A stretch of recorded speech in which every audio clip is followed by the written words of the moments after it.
Harley Davidson stock is crashing, and it's not just the economy.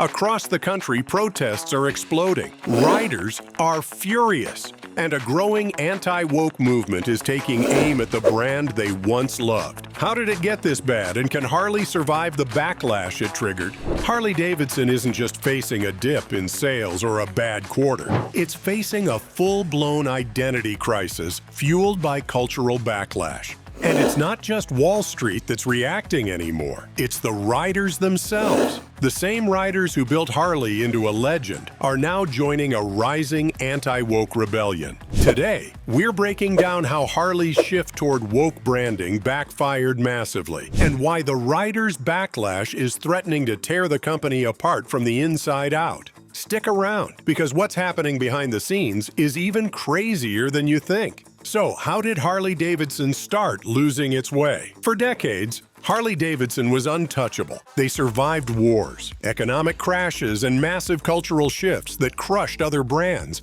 And no matter how rough the road, Harley roared right through it. But lately, the cracks beneath the surface have been growing deeper and faster than anyone at the top realized. At first, the warning signs were easy to miss as sales started slipping little by little. And for the younger riders, they weren't dreaming about Harleys like the generations before them had, and to many of them, Harley wasn't free anymore. It was nostalgia, a brand from another era. Dealerships across America started feeling it firsthand. Foot traffic dropped. The faces that still showed up were older, loyal veterans of the brand. And every year, there were fewer of them.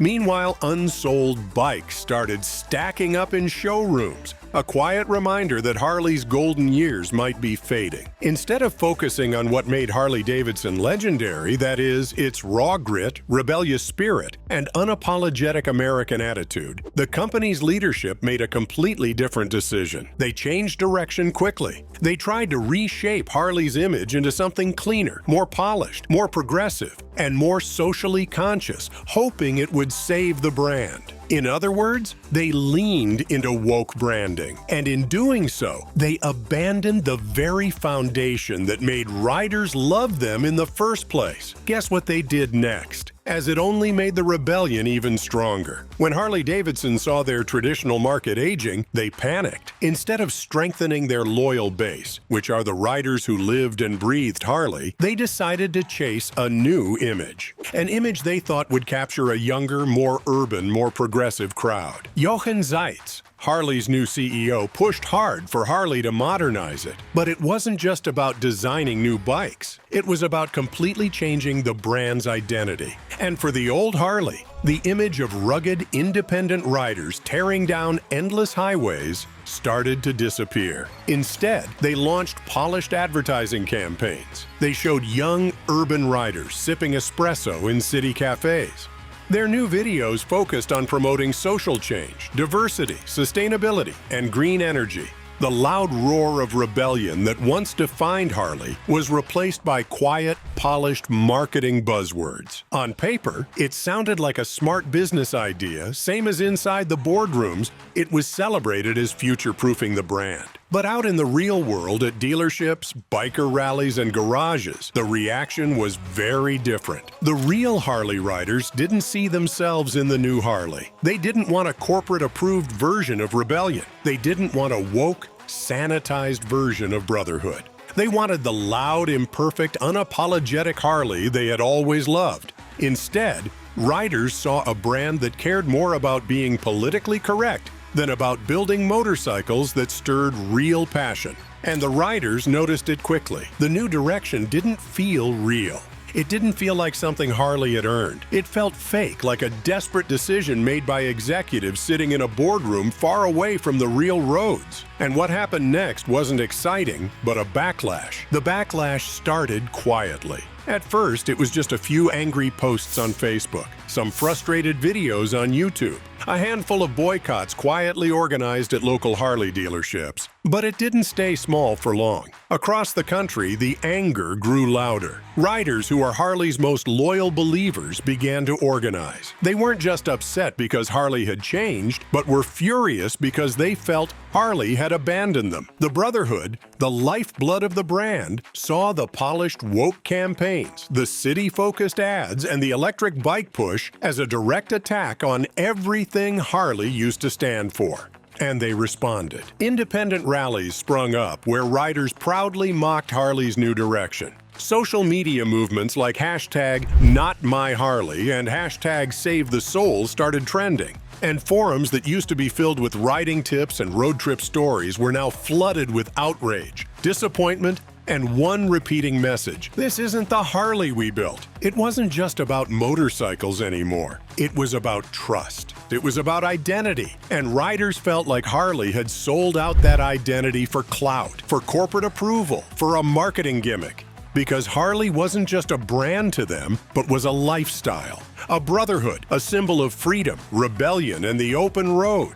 And when Harley changed direction toward woke branding, it felt like losing a part of themselves. They didn't just stop buying bikes. They stopped showing up to dealership events. They stopped participating in brand-sponsored rallies. They turned their backs, not with protests in the streets, but with silence where there used to be thunder. And before you know, sales dropped even harder. Stock prices slipped even further. And the Brotherhood, they made it clear. They weren't going to follow Harley into a future they didn't believe in. But believe it or not, Harley's leadership didn't stop there. And their next move even shocked their longtime fans. Here's a quick question. Can Harley save itself before it's too late? Because after months of growing protests, angry riders, and falling stock prices, Harley Davidson finally started to realize something: that they had gone too far. Quietly, without big press releases or loud announcements, they began to change course. Woke marketing slogans quietly disappeared from the website. Certain ads were pulled back or watered down. Videos that once pushed the new, polished image vanished from their official pages. And if you weren't paying attention, you might not have even noticed, because Harley didn't come out and admit they made a mistake. They didn't apologize to the riders they had pushed away. Instead, they simply started cleaning the house, hoping nobody would connect the dots. At the same time, new models started hitting the showrooms. Bikes that looked a little more classic, designs that felt a little more raw, marketing that went back to talking about the freedom of the road instead of hashtags and social responsibility. Now it was clear. Harley was trying to steer the brand back toward its roots, trying to reconnect with the Brotherhood, trying to bring back the feeling they had abandoned. But was it too late? Because once you break trust with riders, the kind of riders who bleed orange and black, you can't just win them back with a few flashy ads and some retro designs. As they weren't looking for an apology, they were looking for loyalty. They were looking for proof that Harley still stood for rebellion, freedom, and real brotherhood, and not just profits and public relations. And right now, Harley is stuck at a crossroads. They can't survive by chasing the woke crowd who never really wanted them, but they can't easily win back the loyal riders they pushed away either. And unless they find a way to truly reconnect with their soul, the real heart of Harley Davidson, as this could be the brand's most dangerous ride yet. And if you think the fight is over, what's happening next could shock every Harley rider around the world. As Harley scrambled to fix the damage behind the scenes, the riders were building something even bigger, something Harley couldn't control anymore. Across the country, new independent rider movements started to rise. Groups of lifelong Harley owners who weren't waiting for the brand to come back. They were creating their own events, their own rallies, their own brotherhood, outside of Harley Davidson's corporate grasp. These weren't small, angry protests anymore.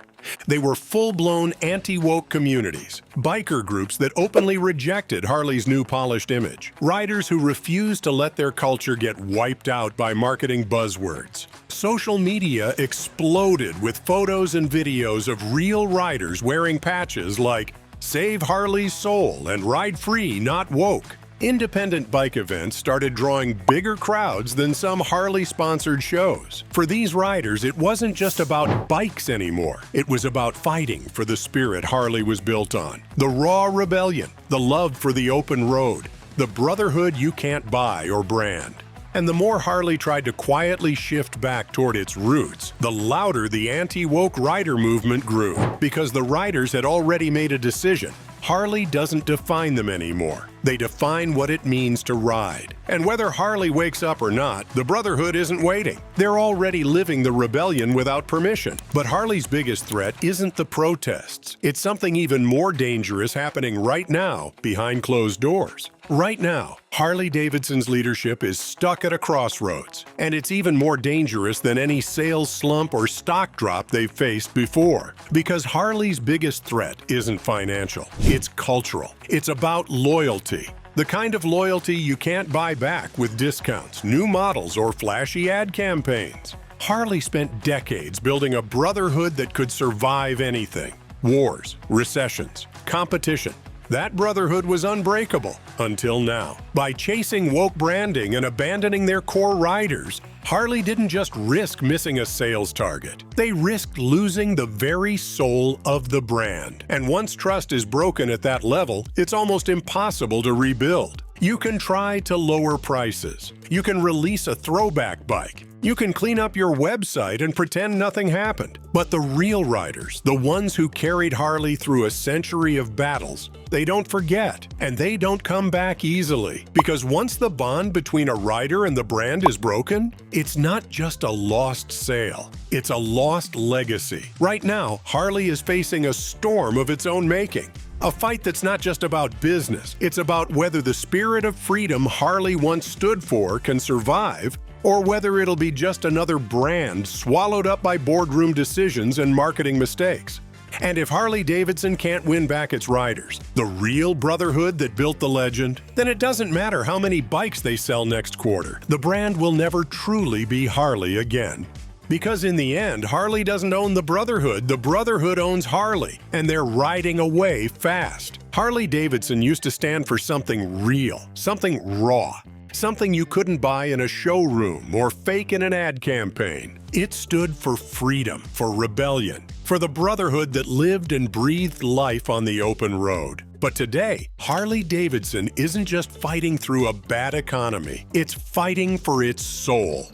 And every day that the brotherhood rides further away, the harder it gets to win them back. Because this wasn't just about new bikes or social media slogans, it was about loyalty. It was about trust. It was about believing that Harley stood for something bigger than just sales numbers and boardroom strategies. And belief? Once it's broken, no amount of marketing can fix it. Right now, the real question isn't what Harley's executives will do next. It's whether the riders, the ones who built this brand mile by mile, handshake by handshake, are even willing to believe in it again. Because out there, beyond the polished showrooms and shareholder meetings, one truth still rides free. Harley doesn't own the Brotherhood. The Brotherhood owns Harley. And right now, that Brotherhood is riding away faster than Harley can catch them. So now I want to hear from you. Is Harley Davidson lost for good? Or is there still a chance to bring it back to what it was always meant to be? Drop your thoughts in the comments. Let's talk about what it really means to ride free and whether Harley still deserves to lead the way. Don't forget to turn on the notification bell so you won't miss any of our videos. See you soon.